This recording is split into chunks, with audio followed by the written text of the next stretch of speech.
What's up, guys? Welcome to the channel. And today I'm going to be talking about one of my favorite films of all time, Life, which was released in 1999.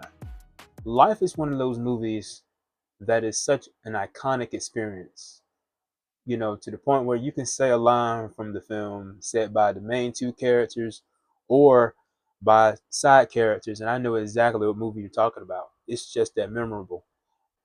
When this film was released, it didn't do so well at the box office, and it was considered a box office failure.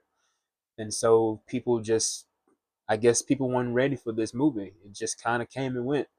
But it did find success on the video market, the DVD market, and it found me. So that's why I'm here talking to you all about it today. Um, but yeah, let's get into it. In this film, you have Eddie Murphy playing Ray Gibson and Martin Lawrence playing Claude Banks, the two leads.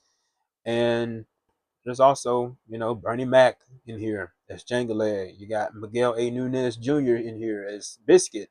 You got Anthony Anderson in here as Cookie, the cook, and several others. Rick James is in here.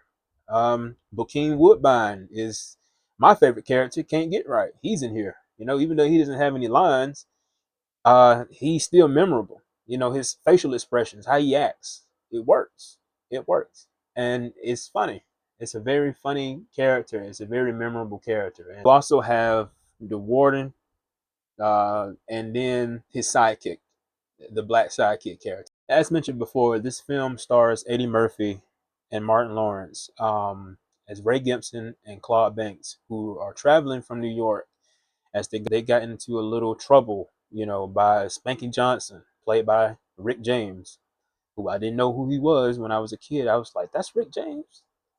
I had no clue that was him. But they get in trouble in New York and they have to come down south to Mississippi in the Jim Crow era, 1932, Mississippi.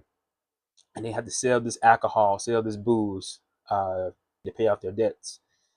And, they get into this small town, and there's this guy named Winston Hancock, and he's like one of the big noble people in town. Hancock leaves, and then he's murdered by this group of white men, and they run into the dead body of Winston Hancock, and then the white mob frames them for the murder, and then they get life in prison for something that they didn't even do. This film has so many themes, under the surface, and it doesn't beat you over the head with it. That's what makes this movie works. This movie works well because the themes that they are trying to convey are not preachy. It's not a preachy film. It's not one like where the writers are literally holding up a sign saying this is the themes we're trying to convey, to the audience. It allows the viewers to pick up on those themes, to understand them, as they watch the film. Themes of time passing you by, the themes of growing old, the themes of missing out on life, the themes of not taking advantage of what you have at that very moment. It can be taken away from you. It can be stripped from you at any given moment, and it was stripped away from Ray and Claude as they had their lives taken away from them. You don't even think about the themes, the hard hitting themes, until you really watch it and you understand it. And so that's what makes this movie work. This movie has so many iconic scenes, in my opinion. Whether it may be the beginning scene, Spanky's bar, or you know Claude and Ray driving down to Mississippi, and they're in the car, and Claude's just giving Ray the silent treatment, like, bro, I don't want to talk to you. I'm just trying to get this done so I can get back to New York for my job. And then you got the whites only diner scene, with Billy, and then the other waitress in there, and the whites only pies. That scene, you got just um, it's just several scenes, several memorable scenes.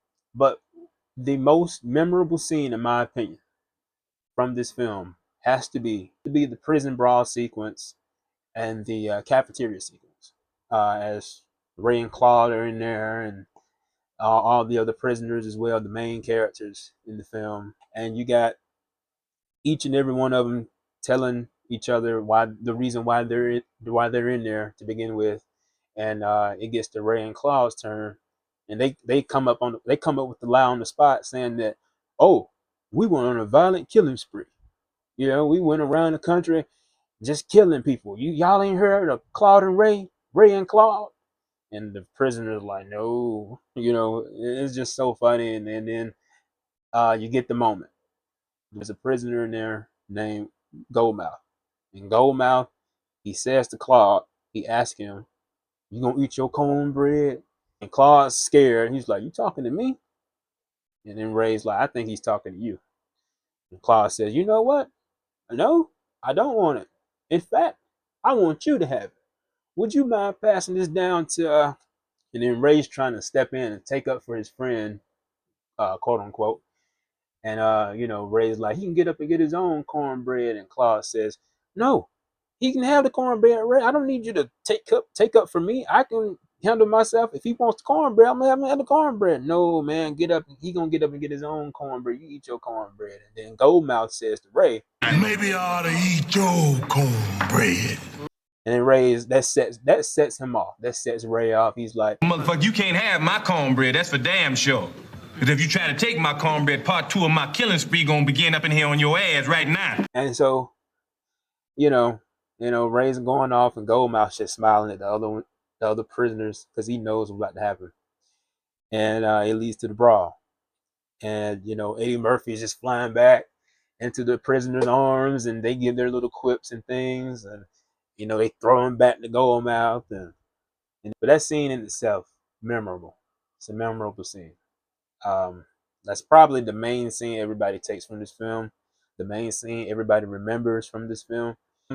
You also have the baby scene where the I think he's the like superintendent or the super whatever you call it of the prison, and May Rose is his daughter. And you got the character of Can't Get Right, and he screws around with her and ends up getting her pregnant. Baby's born, and then the father of May Rose is like, oh no, I want every last one of them prisoners out here right now. And then he tells the warden, and the warden tells his sidekick character, and they all the prisoners line up outside. And you know, the warden, or not the warden, but the head honcho of the prison takes the baby. He puts the baby up side by side to each of the prisoners, you know, trying to match them up and see which one it belongs to, who's the father. And then, you know, it's funny, but it also shows a sign of like everybody got each other's back because they all take one for the team and step out and say, "I'm the father of that child, boss. I'm that baby's daddy, boss." You know, and then it gets to the line of Bernie Mac, you know, Jangle Egg. He says, I'm the pappy.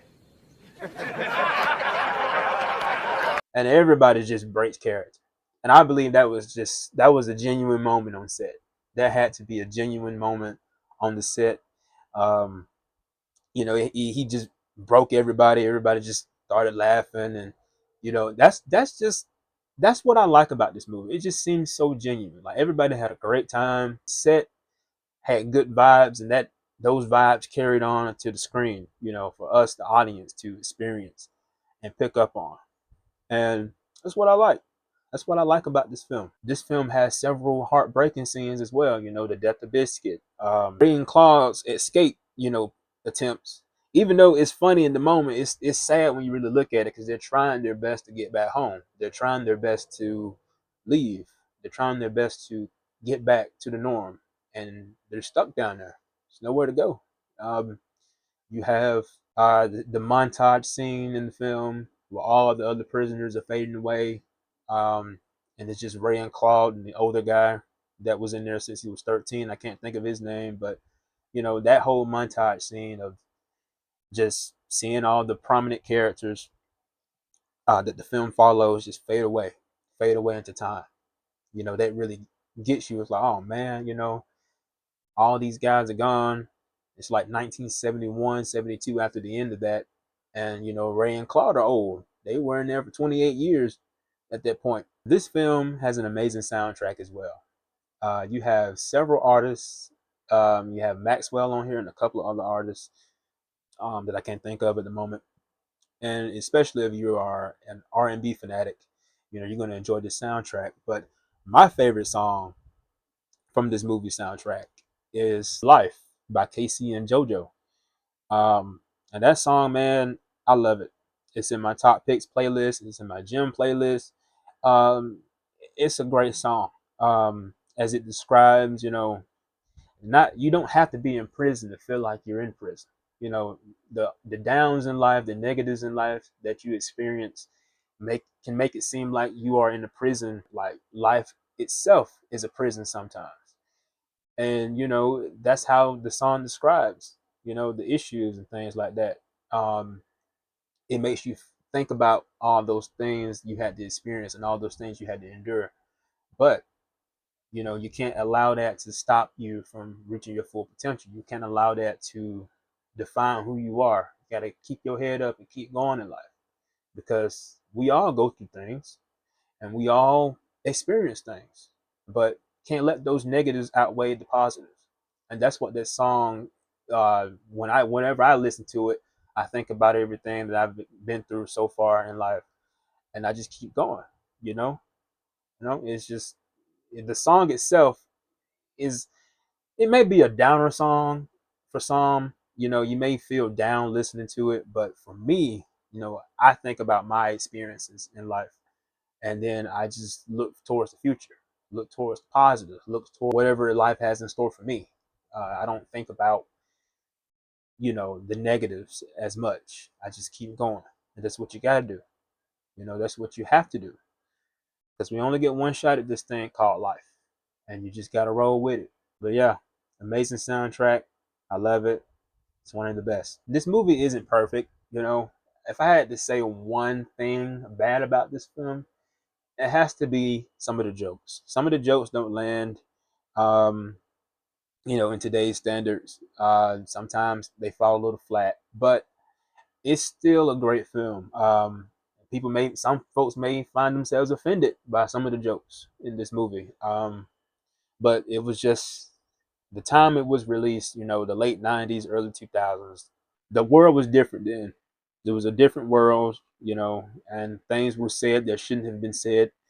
Um, but yeah, some of that translates into the movie, and people may not like it, but you can still watch the film without being offended and without you know having those jokes rub you the wrong way. Just ignore them, and it's a great watch. It's still a great watch. But ladies and gentlemen, that has been it. That has been my thoughts and opinions about life. Let me know if you decided to check this film out. Come back to me, come back to this video, and write your thoughts and opinions in the comment section below.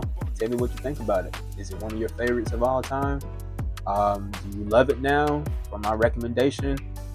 And if you didn't like it, if I'm gassing this film up, let me know why you didn't like it and why you think it's just another Eddie Murphy comedy. It's just bland. You see why people didn't pay attention to it when it was first released. Let me know that as well. Did I do a good job, this being my first video? Give me critiques about that as well. And until next time, guys, I'm Bran, and thanks for watching. Peace.